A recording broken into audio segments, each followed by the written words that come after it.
దేవుని వాక్యంలోండి యోనా గ్రంథము 2వ అధ్యాయము 1 నుండి 4 వచనాలు మార్చి చదువుకుందాం. Book of Zona chapter 2 verses 1 to 4. యోనా గ్రంథము 2వ అధ్యాయము 1 నుండి 4 వచనాలు. ఆ మత్స్యము కడుపులో నుండి యోనా యెహోవాను ఇలాగున ప్రార్థించెను.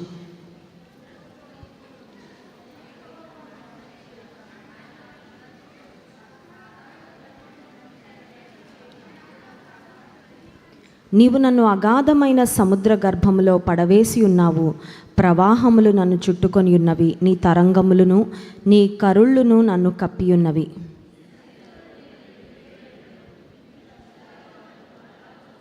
చిన్న ప్రార్థన చేసుకుందాం. పరిశుద్ధుడా, ప్రేమ కలిగిన తండ్రి, నీకు స్తోత్రాలు.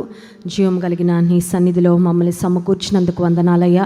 నీ వాక్యాన్ని మేము ధ్యానిస్తుండగా నీ లేఖనముల ద్వారా మమ్మలను బలపరచిన మా ప్రాణాత్మ దేహములను నీ వాక్యము ద్వారా మీరే నూతన పరచుమని వేడుకుంటూ మాకు అవసరమైన వాక్కులు మీరే దయచేసి మహిమ ఘనత ప్రభావములు పొందుమని నన్ను మీ సిలువ చాటు మరుగుపరిచి మీ నోటి బురుగా వాడుకొనమని యేసు నామములో ప్రార్థిస్తున్నాము తండ్రి, ఆమెన్. యోనా ప్రవక్త జీవితంలో జరిగిన సంఘటనలు మనందరికీ విదితమే. యోనా చాలా పాపులర్ ప్రాఫిట్ అని చెప్పుకోవచ్చు.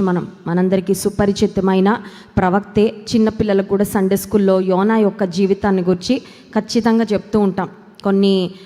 కొంతమంది ప్రవక్తలు లేదంటే ప్రవచన గ్రంథాల గురించి మనకు అంత అవగాహన ఉండకపోవచ్చు, కానీ యోనా యొక్క జీవితము చాలా సింపుల్గా మనకు కనపడుతుంది. మొదటి అధ్యాయంలో యోనా యొక్క అవిధేయత మనకి కనబడితే, 2వ అధ్యాయంలో యోనా యొక్క అవిధేయతకు తను ఎదుర్కొన్న కాన్సిక్వెన్సెస్, పర్యవసానాలు యోనా గ్రంథంలో స్పష్టంగా మనము గమనించగలము. ఈరోజు దేవుని లేఖనంలో నుండి యోనా చేసిన ప్రార్థన మనం ధ్యానించుకుందాం.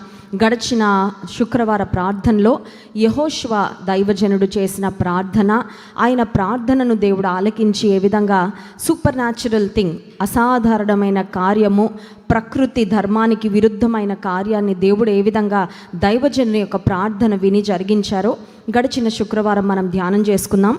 ఈరోజు దేవుని లేఖనంలో నుండి యోనా దైవజనుడు చేసిన ప్రార్థన, ఈ దైవజనుడు చేసిన ప్రార్థన వంటి ప్రార్థన మరొకటి మనకి బైబిల్ గ్రంథంలో కనబడదు అని మనం చెప్పుకోవచ్చు.